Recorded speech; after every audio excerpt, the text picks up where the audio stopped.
과학기술 분야에서 하반기부터 달라지는 내용 가운데 중요한 것 하나가 국가과학기술연구회 설립인데요. 네, 오늘은 국가과학기술연구회 출범과 정부 출연 연구기관의 발전 방향에 대해 한양대 김상선 교수와 함께 이야기 나눠보겠습니다. 안녕하십니까? 안녕하세요. 네, 얼마 전 7월 1일이었죠. 국가과학기술연구회가 정식 출범한 것으로 이렇게 나왔는데요. 먼저 국가과학기술연구회가 어떤 목적으로 설립됐는지 자세히 설명해 주시죠. 국가과학기술연구회는 한마디로 말씀드리면 과학기술 분야 정부 출연 연구기관을 육성하는 기관이다 이렇게 볼 수 있습니다.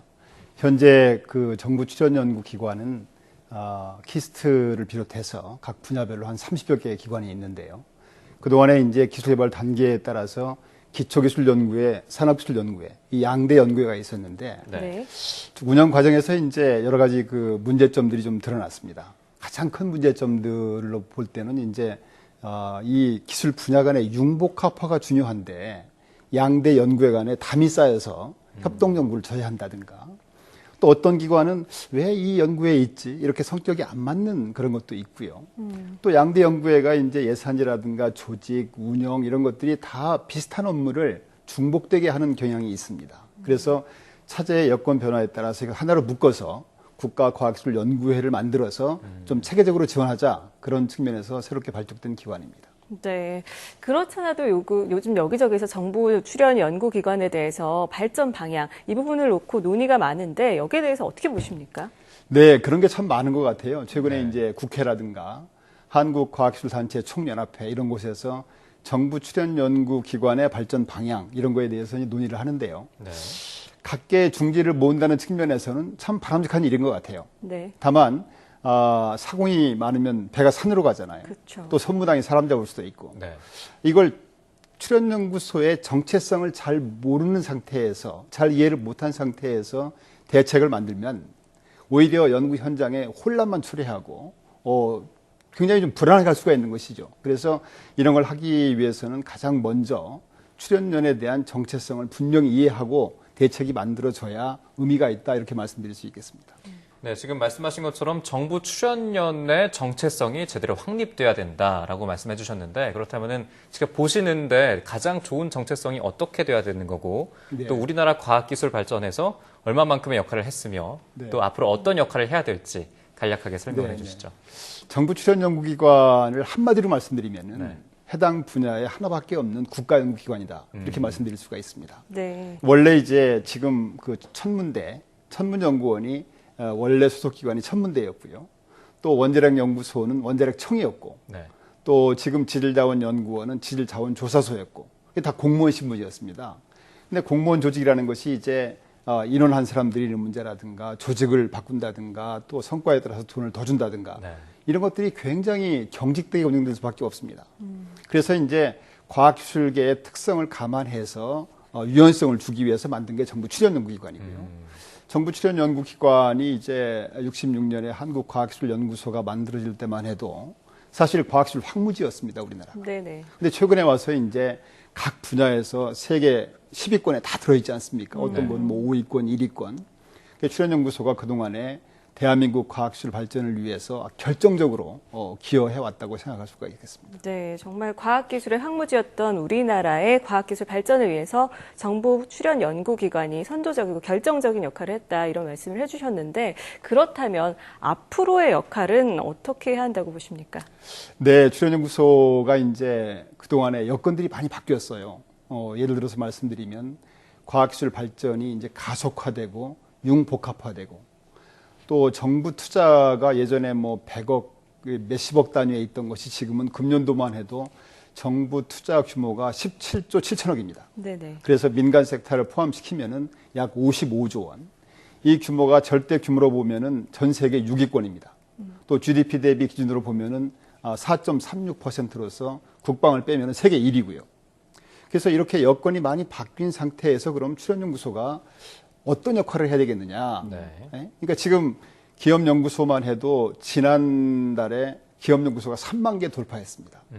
지금 대학은요, 교육을 걱정할 정도로 연구를 많이 하고 있습니다. 출연연구소가 이제는 국가적으로 정말 필요한 역할이 무엇인지를 찾고 그 다음에 국가적으로 필요한데도 기업이나 대학이 하지 못하는 영역 네. 그런 영역을 앞으로 담당해야 되지 않겠느냐. 예컨대 지금 최근에 그 정부 출연연구소 관련해서 미래부라든가 관련 부처에서 중소 중견기업 지원이라든가 또는 뭐 창업, 일자리 창출, 네네. 실용화 이런 것들을 많이 역점을 두시는데요. 저는 개인적으로 볼 때는 창조 경제를 제대로 하기 위해서는 그런 면도 중요하지만 세계적인 원천 연구 성과를 만들어내는 것이 정말 해야 될 일이 아닌가. 그래야 이게 창조 경제라는 것이 정권에 무관하게 지속적으로 추진될 수 있지 않을까 생각이 돼서 그런 바른 정체성 아래서 출연연이 무엇을 해야 되는지를 확실하게 범위를 잡고 네네. 그걸 할 수 있도록 지원해야 된다고 생각을 하고 있습니다.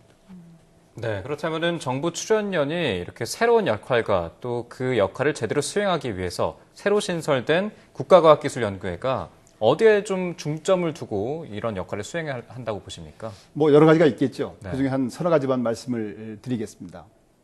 첫 번째로 이제 국가과학기술연구회가 아무래도 출연연구소 상위에 있는 기관이다 보니까 이 지시하거나 감독하거나 관리하거나 소위 말해서 옥상옥이 될 수가 있습니다. 네. 근데 그런 유혹을 뿌리치고 정말 연구소가 세계적인 원천 연구 성과를 낼 수 있도록 지원하는 역할, 그러니까 든든한 후원자 역할을 해야 된다고 어느 생각을 하고 정도의 있습니다. 자율성을 확보해줘야 된다, 뭐 이런 얘기 그렇습니다. 가능할까요? 네. 그것이 바로 이제 자율과 책임으로 연결이 되는데요. 네. 지금 과학기술이 굉장히 복잡 다기화돼서 각 분야별로 대한민국이 과연 어디로 가야 되는지, 무엇을 해야 되는지 이런 것들을 지금 찾기가 쉽지 않습니다. 네. 예전에 이렇게 소위 말해서 빠른 추격자, 패스트 팔로워일 때는 그냥 막 따라가면 되는데요. 이제는 그런 게 쉽지가 않지요. 그래서 국가적으로 해당 분야에 싱크탱크가 있어가지고 네. 그 기관, 그것 바로 출연연구소죠. 출연연구소에서 대한민국 코가 과연 어디로 가야 되는지를 찾아야 되고요. 그것 중에서도 이제 기업이나 대학이 담당하지 못하는 영역을 출연연구소가 담당할 수 있도록 해야 됩니다. 그러니까 그걸 담당하기 위해서는 자유를 줘야 되고 대신에 그 기관에서는 연구 책임자나 기관에서는 책임을 져야죠. 그것이 이제 자율과 책임 경영 체제라고 말씀을 드릴 수가 있습니다. 네. 또 한 가지는 인사가 만사예요. 지금 국가과학기술연구회 산하에 출연기관이 25개 기관이 있습니다. 이게 산술적으로 보면은 매년 8개 기관의 기관장이라든가 감사를 선임을 해야 됩니다. 근데 이런 걸 할 때 이제 소위 말해서 그 정치적인 어떤 낙하산이라든가 네. 또는 뭐 나눠먹기식이라든가 그러면 안 되는 거죠.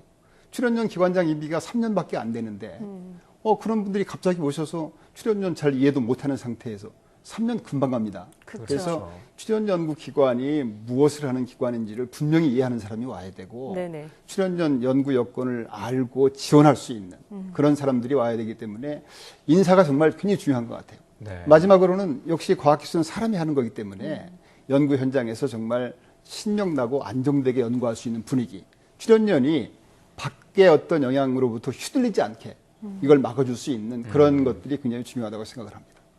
네. 오늘은 이 7월 1일에 새롭게 탄생한 국가과학기술연구회와 정부 출연 연구기관의 바람직한 발전 방향에 대해서 한양대 김상선 교수와 함께 자세히 알아봤습니다. 오늘 말씀 고맙습니다. 감사합니다.